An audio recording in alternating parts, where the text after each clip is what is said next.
I have no idea what it, oh, there it goes. It updated and it changed its settings, so I don't know what's going on now. Okay, today we're covering section 10.6. It is the last section. On the back of your quiz, you will see all your formulas that you need for this section. And as I said before, we're going to be covering graphing the different conics, but they're going to be represented in polar coordinates. So the graph of the polar equation of the form ED over 1 plus or minus E cosine theta or plus or minus sine theta is going to be a conic where E is greater than 0 is the eccentricity and D is the distance between the focus at the pole and its corresponding directrix. These are supposed to have E's in them. I think I have a typo here.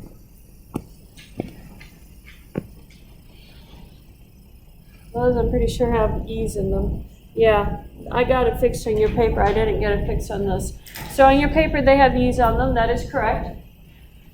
The conic is an ellipse if your eccentricity is between 0 and 1. It's a parabola if it's equal to 1. It's a hyperbola if it's bigger than 1. So all of these classifications are the same as before. And as before, our eccentricity is going to be C over A. That's our definition for our eccentricity, so that stays the same as we did before. Now I'm going to be doing this a little bit different than how they do it in the book, because I'm leaving out a lot of steps that they do in the book. We don't need quite as much information to be able to sketch the graph of these. So we're not going to strictly follow the book here. I'm going to show you shortcuts. Choosing which equation to use. This is going to be your friend for the homework. If you have a horizontal directrix and it's above the pole, then you're going to use this first equation. Horizontal directrix below the pole. Notice horizontal is sine theta. That's horizontal directrix. And vertical directrix is going to be your cosine theta. That's going to be the information that we need. Now the directrix is perpendicular to the direction that your conic is opening in. So a vertical directrix would be a horizontal opening conic. So keep that in mind. Okay, so let's sketch the graph of the conic given by this equation. If I look at this equation right here, I have a cosine in it, and it's negative. So according to our list, what is the directrix, horizontal or vertical? Yeah, it's vertical, and is it opening left or right? I mean, horizontally or vertically, that's what I mean. Is it opening horizontally or vertically? Yeah, it's a vertical directrix, so it's a horizontal opening because of the minus sign right there. So if I put it into that basic form so I can identify the E and the D, which they're going to ask you to do on the homework, let me divide everything by the 3.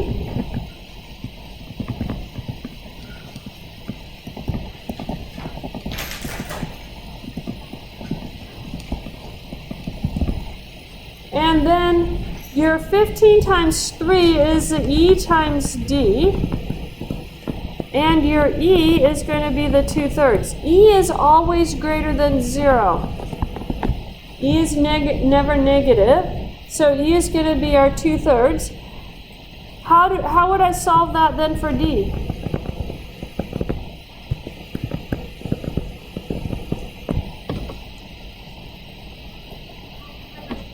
Yeah, multiply by 3 over 2.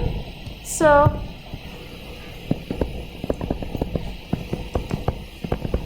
when I do that, the 3's cancel, and you get D is equal to 15/2. So your directrix then, you know this is a vertical directrix.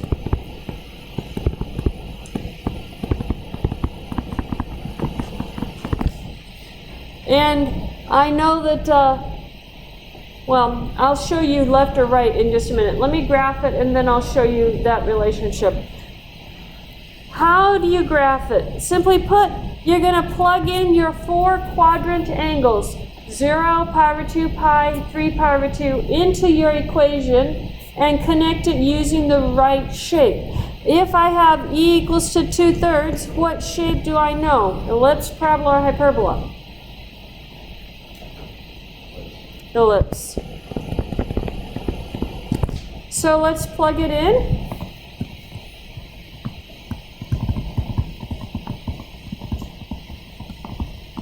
So when theta is equal to 0, you have 15 over 3 minus 2 cosine of 0. What is cosine of 0? 1. So you have 15 over 3 minus 2 times 1. That's 15 over what? 1, which gives you 15. At pi over 2, you have 15 over 3 minus 2 cosine of pi over 2. What is cosine of pi over 2? 0. So you get 15 over 3, which is 5. At pi, you have 15 over 3 minus 2 cosine of pi. What's cosine of pi? -1, so it's 15 over 3 minus 2 times a -1, or 15 over 5, which is 3. And then plug in the last one, 3 pi over 2. You're going to have 15 over 3 minus 2 cosine 3 pi over 2. What is cosine of 3 pi over 2? 0. So you get 15 over 3, which is 5. And then we're just going to graph it.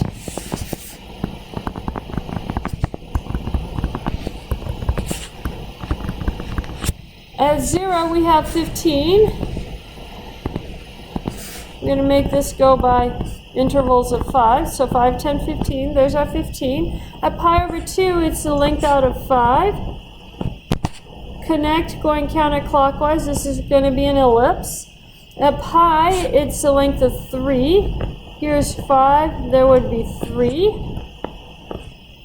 At 3 pi over 2, it's 5. And then it goes back to 15. There's my ellipse. The directrix is always opposite. The directrix is closest to the pole, right here, outside of your ellipse. So my vertical directrix is going to be to the left of the pole on this question. Back to our equation. We see that it's something like that cosine theta. Y will be not that work. Our totals 5 or 4 instances. Yeah, you would have to do that. I'm not going to assign you a cosine of 2 theta, but if they did, yeah, then what's happening is it's tracing it twice. That's exactly correct. So in this case, I'm going to have x is equal to a negative 15 halves because the directrix has to be over here on this side.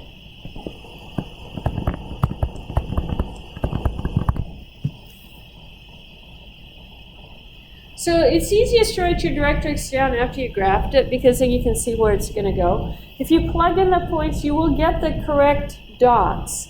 Then you just have to determine the shape to connect your dots with. It's either a parabola, an ellipse, or a hyperbola. Question?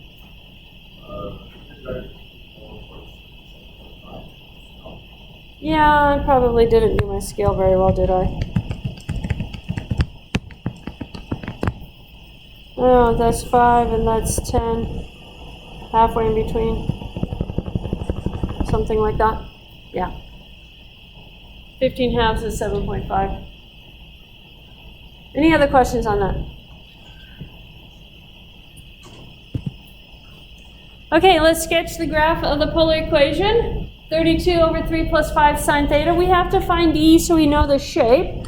So how do I put it in the standard form? Divide everything by 3. So I have 32 over 3 divided by 1 plus 5/3 sine theta. What does that tell you E is going to be equal to? 5/3. And E times D is equal to 32 over 3. So I'm going to plug that in. I'm going to have 5/3 times D, that's horrible D, is equal to 32/3. Multiply by your 3/5 to cancel it. And you have D is equal to 32 over 5. Now, it's a sine theta here, so is this a horizontal or a vertical directrix? horizontal. Horizontal is going to be a y equals, and it's actually a plus here, so I know it's going to be to the right of the pole. And we'll verify that when we graph it. Plug in your 4 points. If I plug in my 0, we're going to have 32 over 3 plus 5 sine of 0. What is sine of 0? 0. So I get 32 over 5. Plug in pi over 2. Oh, 32 over 3. Boy, it's been a long week, I think. I'm inventing things now. 32 over 3 plus 5 sine of pi over 2. What is sine of pi over 2? 1. So I get 32 over 3 plus 5, which is 4. That's correct. Plug in pi. 32 over 3 plus 5 sine pi. 32 over 3. And plug in 3 pi over 2.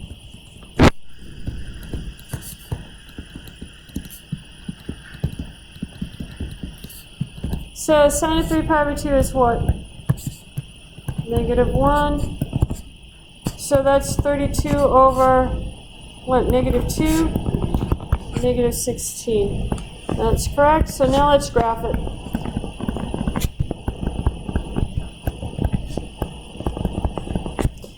At 0, it's 32 over 3. 32 over 2 would be 16. So 32 over 3 would be just shy of 11. We'll go with that. 5, 10, 15. So someplace right in here. At pi over 2, it's 4. So it's about right there. Now we have to figure out what shape we are drawing here. What is E? E is 5/3, which is bigger than 1, so what shape is it? Hyperbola. So I know I'm sketching this in the shape of a hyperbola. What I'm going to do is I'm going to put all my points on there and then sketch it. So I know what the shape is supposed to be. So the next one was 32/3 at pi,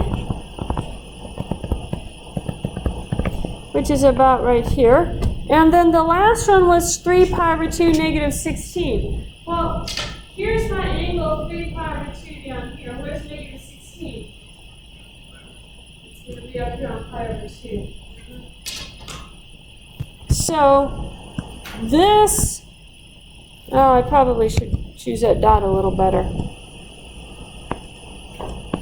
So 5, 10, 15, 16 would be up there. Move my pi over 2 a little higher.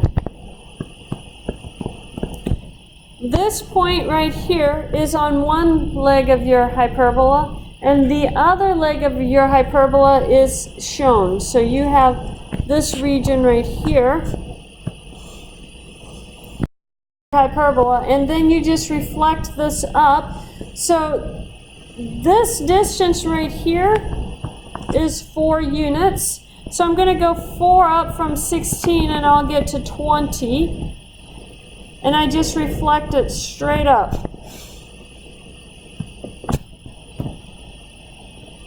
And there's the other half of my hyperbola.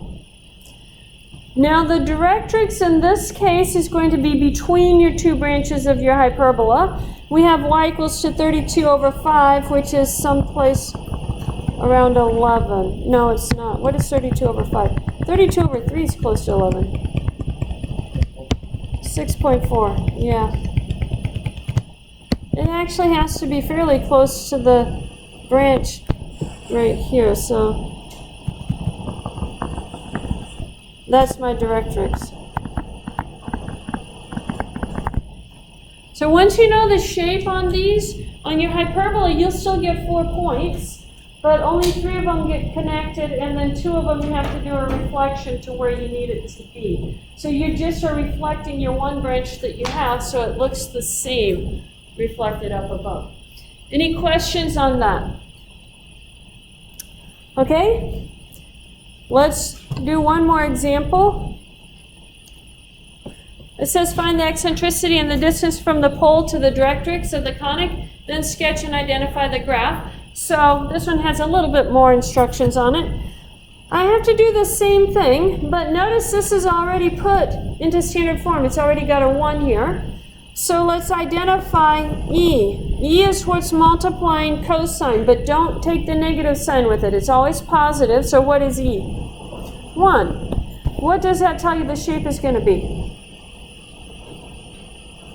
Parabola. Okay, we found the eccentricity. That's done. We have to find the distance from the pole to the directrix of the conic. So in other words, I have to find D. And we always keep D positive too.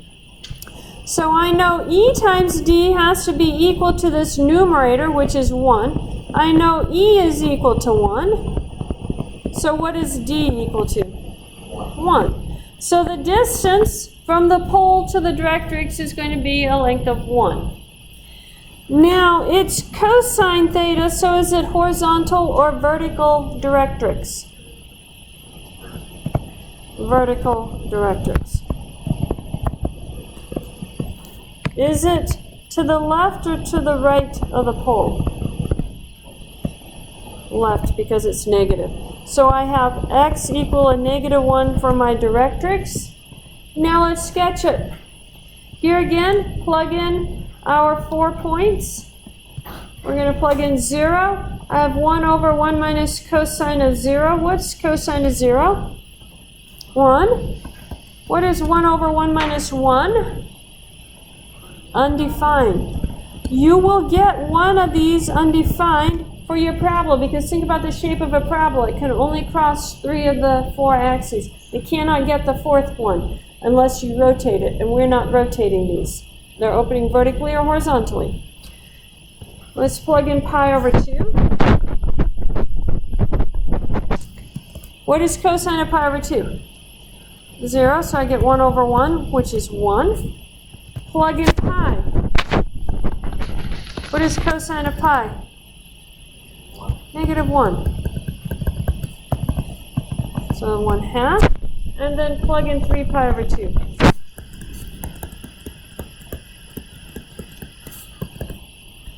What do we get?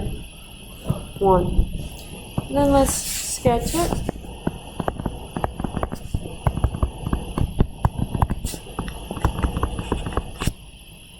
So we have 0 undefined. Don't put a dot on that axis. We have pi over 2, length of 1. We're going to call that 1. Pi, we have a length of 1/2. At 3 pi over 2, we have a length of 1. So here's our parabola. And our vertical directrix is right here through 1.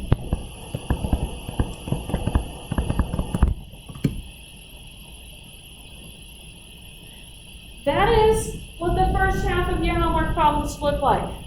It's just a graphing. You guys have a graphing one on your quiz. Go ahead and do your quiz question for your graphing one, and then we will finish the lecture looking at how to come up with the equations if I give you a couple of points on it.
make sure you grab the directrix on it too.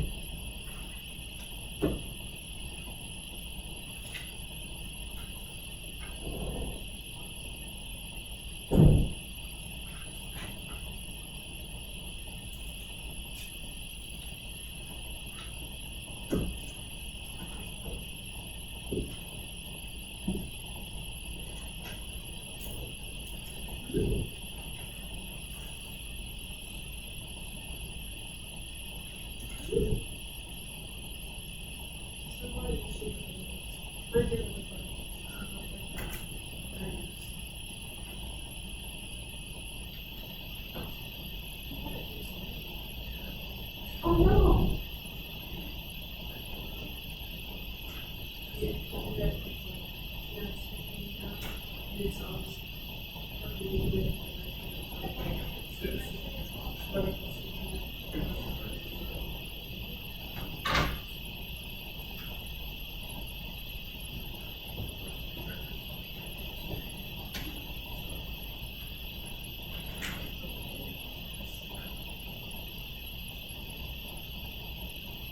Do I have to put it on the previous slide, guys?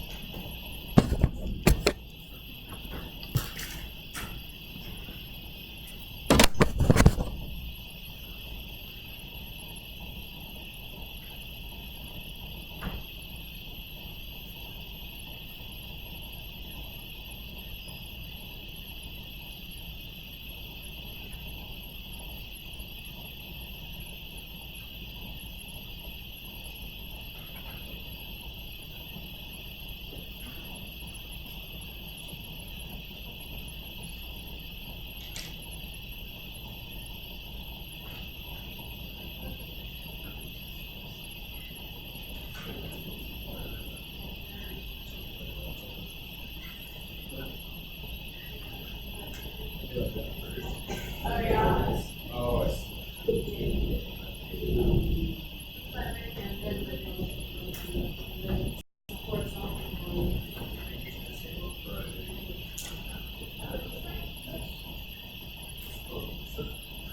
It's not a circle, it's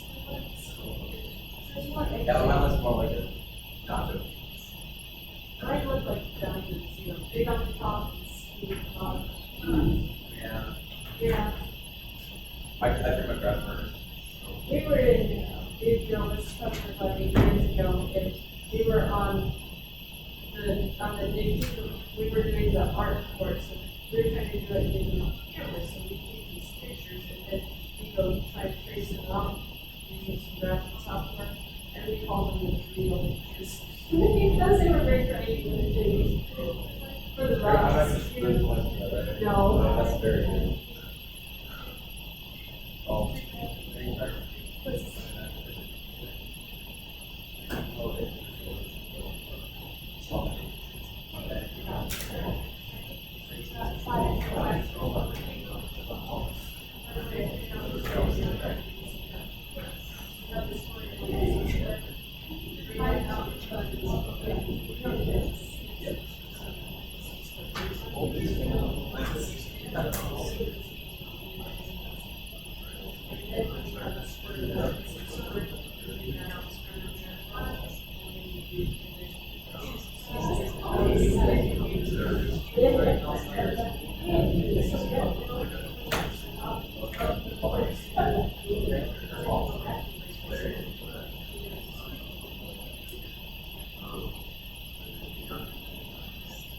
No, it'll do it automatically.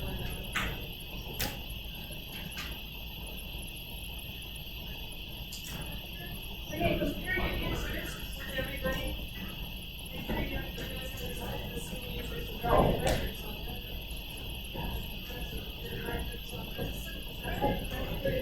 See that dash line on mine? Okay, that's perfect.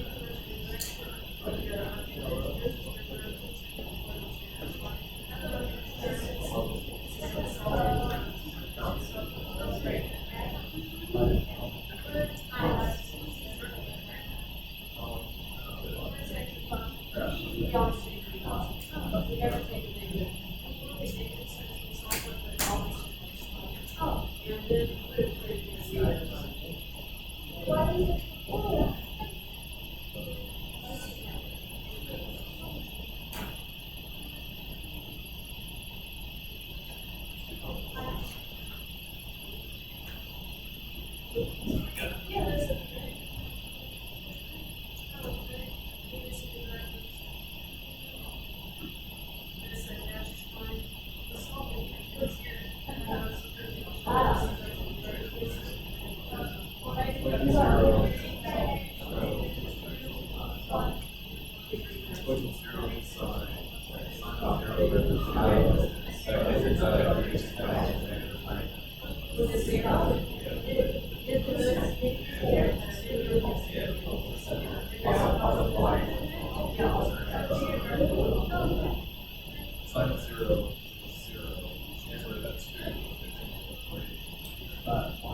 Okay, I think I see correct answers on pretty much everybody's papers.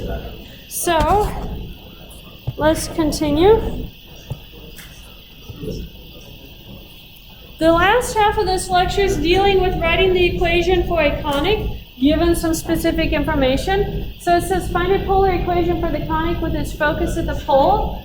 Everything is going to have a focus at the pole. One of them has to be at the pole for this equation to work. It says for convenience, the equation for the directrix is given in rectangular form.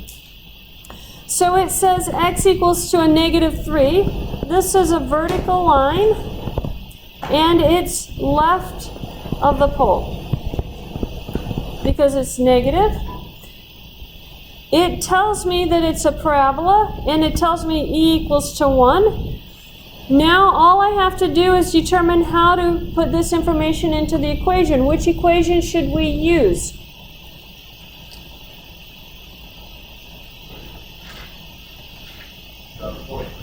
The fourth equation, r equals e times d over 1 minus e cosine theta. The d is going to be that absolute value of that -3. So d is going to be 3. And they tell us e is equal to 1. So let's just plug it in. You're going to have 1 times 3 over 1 minus 3 cosine theta. What is 1 times 3? 3. There is our equation. Question?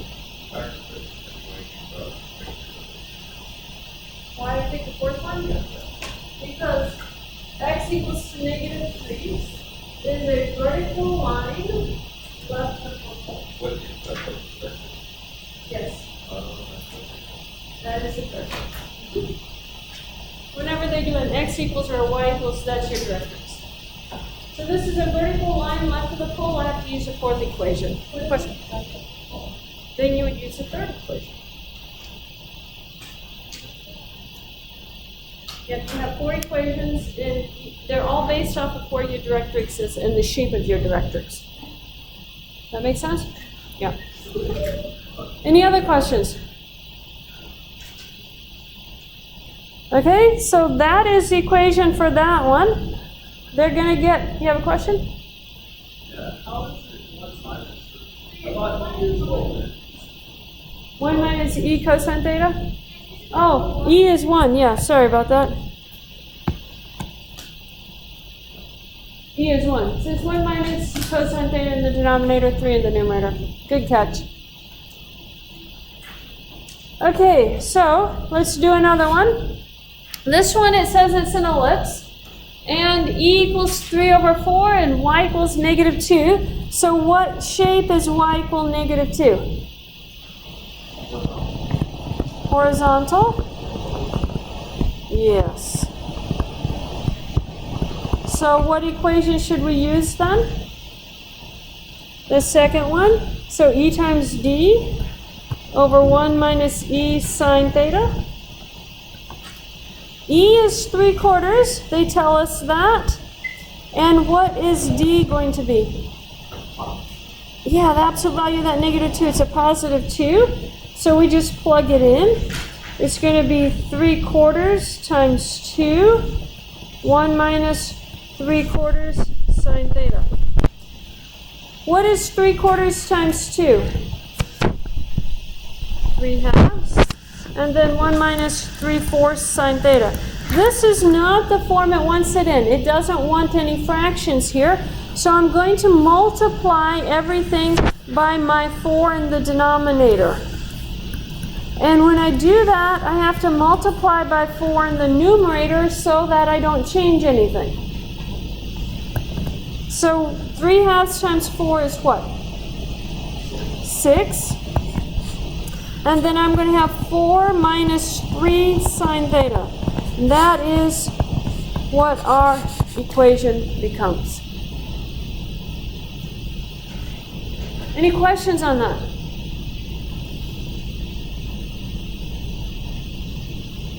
Okay.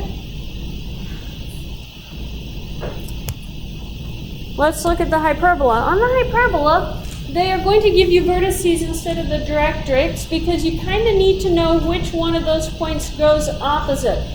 Which one gets a negative value when you plug it in. So here, I'm told that my vertices are 1 3 pi over 2 and 9 3 pi over 2. So when I graph this, here's 3 pi over 2. Here's my 1 3 pi over 2. And here is my 9 3 pi over 2. If I'm thinking about it, this hyperbola has to open around the pole. So one of these guys has to go up and one of those guys has to go down. Which means that this first one has all 3 of them correct, and this last angle actually comes from a minus 9 pi over 2. Does that make sense? That's the hard part on this. But if you graph what you have, you will see which one you have to make the negative and change the angle on it. Minus 9 pi over 2. Now what we're going to do then is figure out, based off of the shape that we just graphed, what our equation needs to be. Question?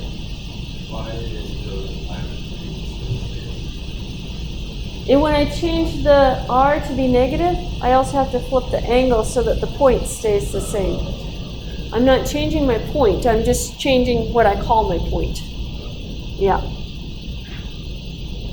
So which form is this that we need, guys? If we have, remember the directrix for here is between the two branches closest to the pole.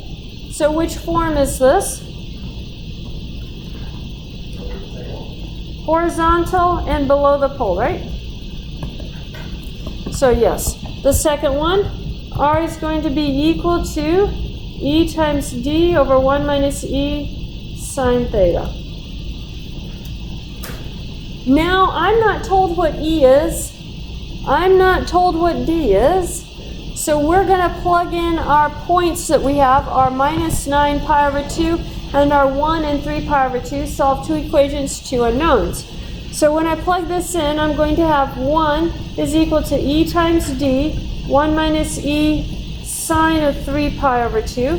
And then I'm going to have minus 9 is equal to e times d, 1 minus e sine of pi over 2. What is sine of 3 pi over 2? Negative 1. So I have 1 minus e times a negative 1. That becomes a 1 plus e. So I have 1 is equal to e times d over 1 plus e. Multiply both sides by 1 plus e. And you get 1 plus e is equal to e times d. My first equation, I'm going to do the same work on the other side. What is sine of pi over 2? 1. So I get minus 9 is equal to e times d over 1 minus e. Multiply both sides by our 1 minus e. And I have minus 9 plus e is equal to e times d. There is my second equation. Plus a 9e. Good thing this is the last example. Set them equal to each other. 1 plus e is equal to minus 9 plus 9e. I'm going to add my 9 to the other side, subtract e. And I get 10 is equal to 8e. What is e equal to? 10 over 8. Or 5 over 4, if you want to simplify it. That gives me e. Once I know e, I can plug it back in to find my d. So I'm going to use 1 plus e equals e times d. And I'm going to do it right here. I'm going to have 1 plus 5 over 4 is equal to 5 over 4 times d. What is 1 plus 5 over 4? 9 over 4. So multiply by 4 over 5. And I'm going to get 9 over 5 is equal to d. So there's my form. I'm going to squeeze down here and finish it right down here. I'm going to have then in the equation we have r is equal to e times d 1 minus e sine theta. Plug in our e and our d. E was 5 over 4. D was 9 over 5.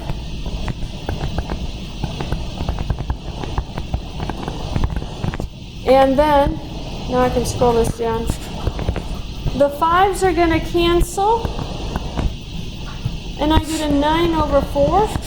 1 minus 5 over 4 sine theta. What should we multiply top and bottom by? 4. So 4 over 4. When I do that, I get a 9 over 4 minus 5 sine theta. And there's my equation.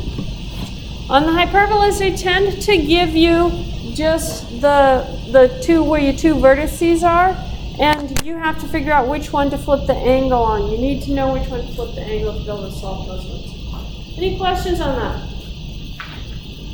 Okay, you have a classwork 2 to work on that's very similar to that. Yours is a hyperbola as well. I'm going to put it back at the beginning of the next slide so you can copy that work.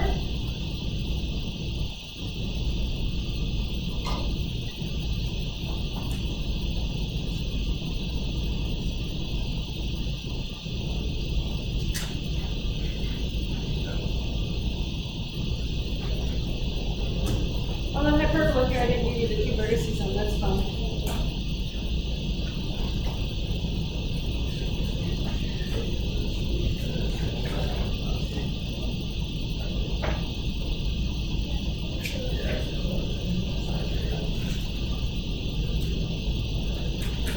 Is this like the first thing that we did with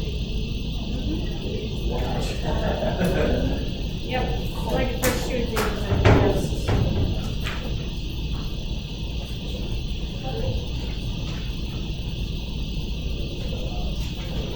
Compare your answers with each other, make sure everybody has the same answer on that.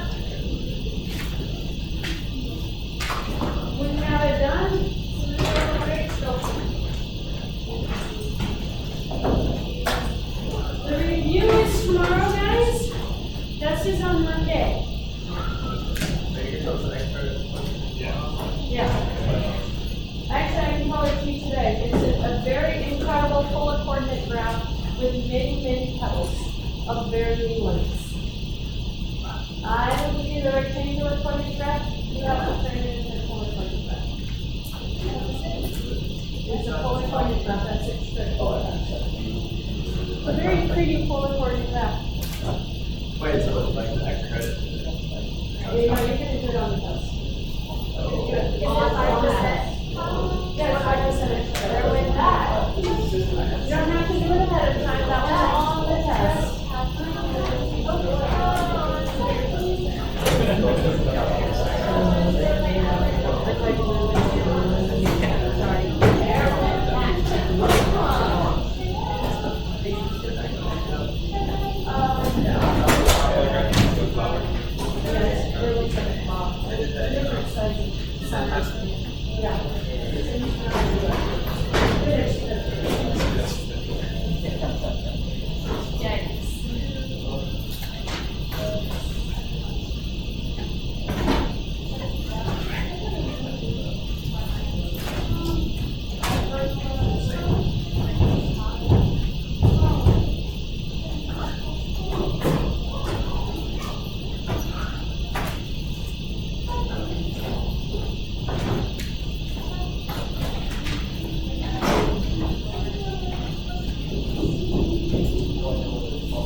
So the extra credit is turning a, So I'm gonna give you the rectangular coordinates, and you're gonna graph it on the test. It's gonna be on the test, and you're gonna have time.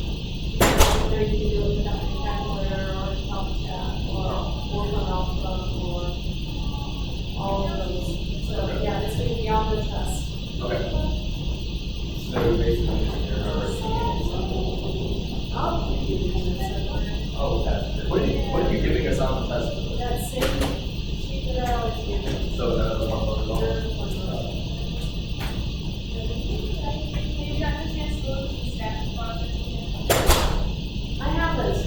I'm gonna start getting into them. I'm pretty excited about mine. I turned out really well. That's cool. Yeah. I was trying to figure out what program to use. It was like PowerPoint thing or like Word document. But there's this drawing program that I use. And I did it on there. It's like 5 years. Oh, cool. Yeah. Cool. I'm hoping that they all look really cool and big. Well, I think mine turned out fun. I actually had fun doing it. I was pressing it honest because I waited till the really possible. Yes, of course, the procrastinator. But I mean, all the information is done. Yeah, we just have to set it up.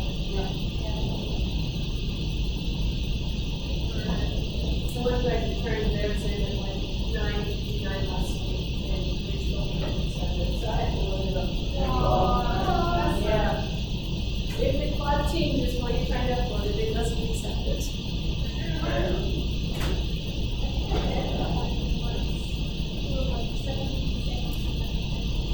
Barely got And it. then we got it out. Screaming though.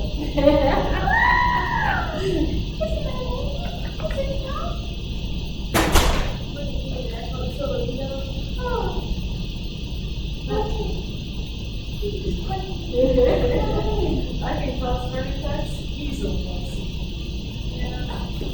How many people have been turning in or